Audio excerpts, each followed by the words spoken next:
Hi everyone, welcome back to my channel. Welcome to another meal prep video. In today's video, I'm going to be sharing with you my meal prep for the week.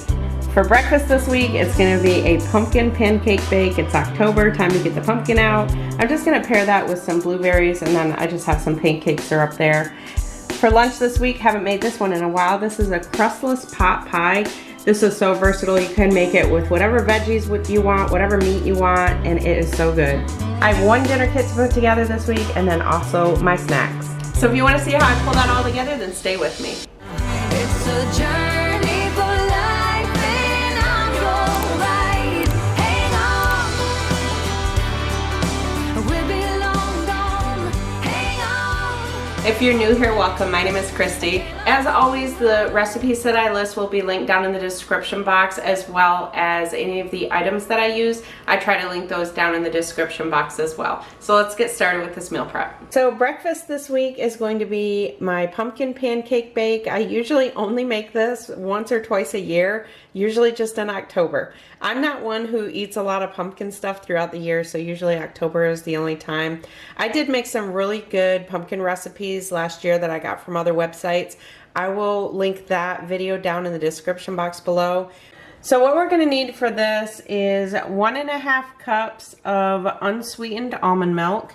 And then we also need, I use about 1.5 teaspoons of the pumpkin pie spice. And then also 2 teaspoons of vanilla extract. And then I use about a cup of pumpkin in this. It's going to leave some left in the can, so I'll just save that and use it for another recipe. I also need 2 cups of the Kodiak cakes. I just use the Kodiak cakes buttermilk pancakes, but feel free to use whatever kind you want. And then I also use about 3 tablespoons of the monk fruit sweetener. I use the golden kind for this recipe. That's a lot more sweetener than I usually use for like my other pancake bakes. I think it's because I don't have the sweetness of the applesauce or the banana. Usually with my pancake bakes, I don't use pumpkin, so I'll use banana or applesauce in place of it, and that will sweeten it up a bit. So that's why I'm using that. Also, one thing I don't have out here is 1 egg. I'll be using 1 egg as well. So I have my oven preheated to 350 degrees, and I've got a 13 by 9 inch pan sprayed with cooking spray. But if you prefer to do muffins, you can definitely do that. So I had already weighed out my pancake mix, and I have just 2 cups. So I've mentioned before that I like to weigh any flour things. Anything that's flour, I like to weigh it rather than measure it. Alright, so I'm going to do the rest of my dry ingredients. So we're going to do the 3 tablespoons. I think I'm just going to do 2 because I think I might put a little bit of honey on mine. So that's going to sweeten it up. Now I'm going to do 1.5 teaspoons of the pumpkin pie spice. And then I'm just going to mix that together.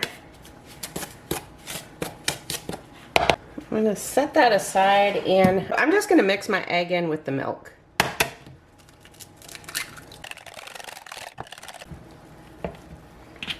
Alright, and add that in, and add the pumpkin, and the 2 teaspoons of vanilla. And then just mix that well. So one thing I would recommend is just to mix it by hand rather than use the like electric beaters. To me, it just does come out better with the consistency. All right, now once it's all mixed, just kind of make sure that you don't have any big lumps of flour in there or the baking mix. And then now just spread this into the prepared pan. So just make sure to try to even it out as much as you can. And then this is going in a 350 degree oven for about 30 minutes. Okay, it's been 30 minutes. That's what it looks like. So now I'm just going to let this sit and cool before I get it portioned out. And as you can see, it's already starting, I don't know if you can see it, it's kind of starting to deflate, I guess you could say. If you want to keep that puffiness, I think you can add just like maybe a teaspoon of baking powder, and that should help that. Okay, this has cooled some, so now I'm going to cut it. This is going to make enough for 6 portions, but I'm going to cut it into 12. I'm using my 2 and 3 compartment containers because I don't have enough. I'm trying to mix it between breakfast and lunch. So let's see how I can do this. In here I've just got some pancake syrup. I was going to use honey, but I decided just to use the pancake syrup. So I'm just going to stick that in one of them. And then I haven't decided yet if I'm going to have blueberries with it. I don't know, I might have a banana or I might have cottage cheese. So I think I'm just going to leave it empty for now. And then we might just decide what we're going to have the day we have it. Alright, so I think this one, I'll just pile it like that. And let's see if you can see what that looks like. So like I said, if you add a little bit of baking powder, that will make them a little bit more fluffy than that. Okay, so we decided to have some blueberries with it. So I'm just using these muffin liners. That way we can just pull those out. We'll pull these 2 out and then heat up the pancake bake. But if you don't have liners and you have these type of dishes, you can still just put those in there and then just pull this out and put it on a paper plate to heat it if you want. So that's going to be our breakfast this week.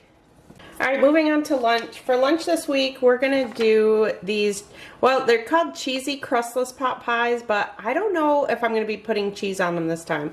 So when I made this a long time ago, I originally had put Velveeta in it. I'm not going to be putting Velveeta in it. I may just put some cheese over the top when we eat it. But for the recipe, when I make it, I won't be using that. One thing you're going to notice, I am actually making a huge batch of this. This normally makes enough for 6. I'm going to make enough for 12. I think we are probably going to, I'm either going to freeze some of it or we may just have it for dinner tonight. Haven't decided yet, and then have it for lunch throughout the week. But also my husband likes to have a little bit bigger than one portion of this. So I'm going to just make a great big batch of it and then either freeze it or have it for dinner as well. So for this one, like I said, I'm not doing the cheese. I'm going to be using, you can use turkey breast or ground beef or ground chicken, whatever you want for the meat. I'm using 2 pounds of ground turkey. I'm also going to be using 2 cans of the white potatoes instead of 1. So I've just got these potatoes. I actually have 1 can of these and 1 can of the slice. And what I do is just put them in here, drain them out, and then just take a knife and kind of chop them up into smaller pieces. Also, 2 cups of frozen mixed vegetables, 2 stalks of celery, and an onion. So I'm doing that a little bit different. Doubling the mixed vegetables would be 4 cups. I'm just going to be using 2 cups of these frozen vegetables. I have here some carrots, peas. It's basically mixed vegetables without the corn. And then also this is some squash and zucchini that I had cooked previously and froze. So I'm just going to toss that in there. This is thawed, so it's frozen vegetables that I've let thaw. And then here I have 2 onion, and then I also had a yellow squash that I want to use up. Actually, I think that's 2 of them. 2 yellow squash. So instead of doubling up on these vegetables, I just added a bunch more of those. And I'm not going to be using the celery for this recipe either. I have some garlic minced up back there. I have 4 tablespoons of butter. I also have 4 tablespoons of flour, and then we just want salt, pepper, and some fresh thyme if you have it. If you don't, you can just use dried thyme, or you can completely leave that out. It's up to you. So I've got my Dutch oven here. What I was going to do is cook the turkey first and then drain it, put it back in, and then add the vegetables. I think just to save on time, I'm going to use a separate pan. So over here, I have another pan. I'm going to get the turkey started in that, and then I'm going to get the vegetables here, and then I'll just combine them. Alright, I'm going to get my burner on high for now, and then once I put the vegetables in, I'll just put it on medium high. So I'm just going to add some olive oil to the pot. So I'm going to heat that up a little bit, and then I'm going to add the squash and onion first, and then I'll add the frozen vegetables after, because the frozen vegetables have thawed, so I think it's going to take longer for the onion and the squash. Okay, that's been heating for a little bit, so now I'm going to add the onion and squash. Now I'm going to lower my heat to about medium high. And I'm just going to let those get a little bit tender before I add the frozen vegetables.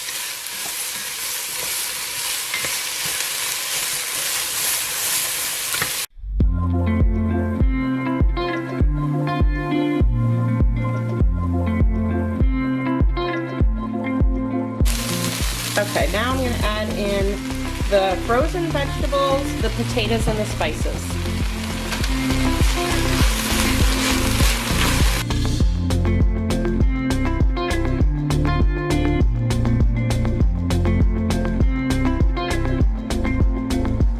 And I decided that I'm not going to add thyme. I don't have any fresh thyme, and I really don't want to use the dried, so I'm just gonna leave that out for this time. So now I've got my burner. It's in between high and medium high. Just gonna kind of let that cook a little bit. So my turkey's about done. I'm gonna get this drained, and then I'm gonna combine it with the vegetables and potatoes. All right, turkey's going in. Mix that all in. All right, so normally you would take this and put it into a 13 by 9 inch pan, and then the flour water mixture that I'm about to do would go over top of it, and then you bake it. But I think what I'm gonna do is just leave it right in here.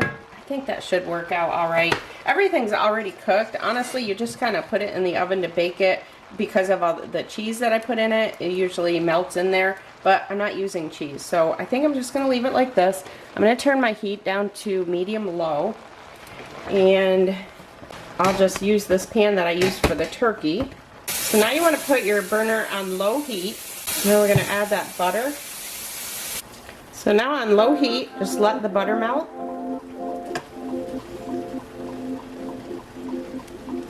Now we're going to take the flour and just whisk it in. So just make sure you're using a silicone whisk. Just kind of whisk that into the butter.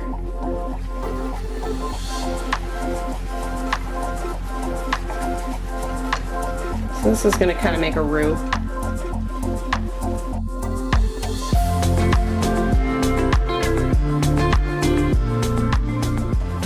Alright, now we're going to let this cook for a couple minutes until it's hot and bubbly. Alright, as you can see, that is starting to bubble.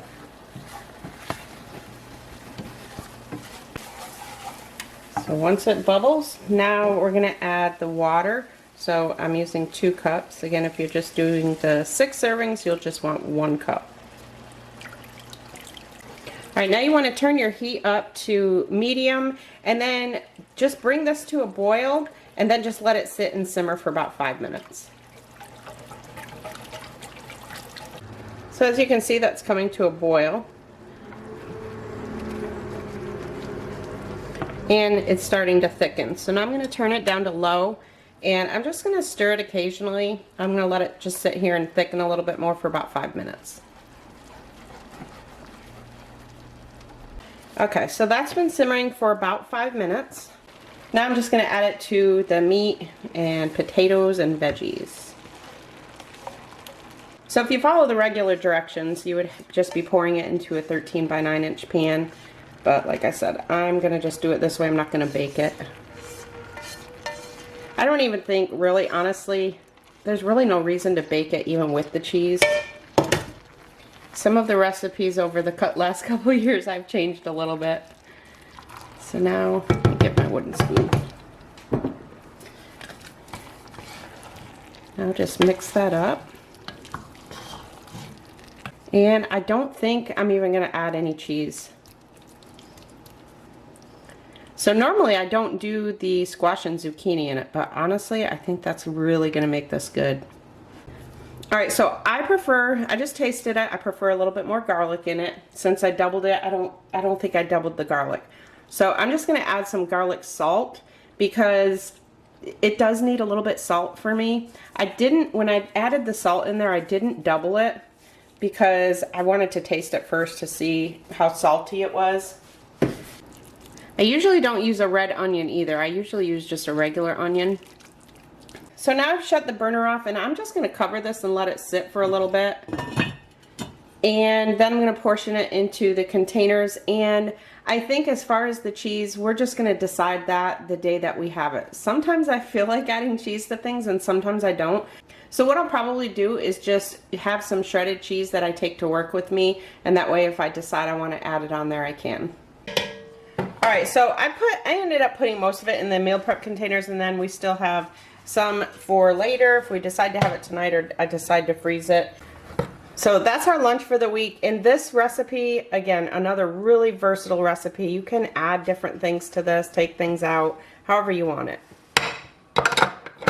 Okay, for my dinner kits this week, I'm just putting together one.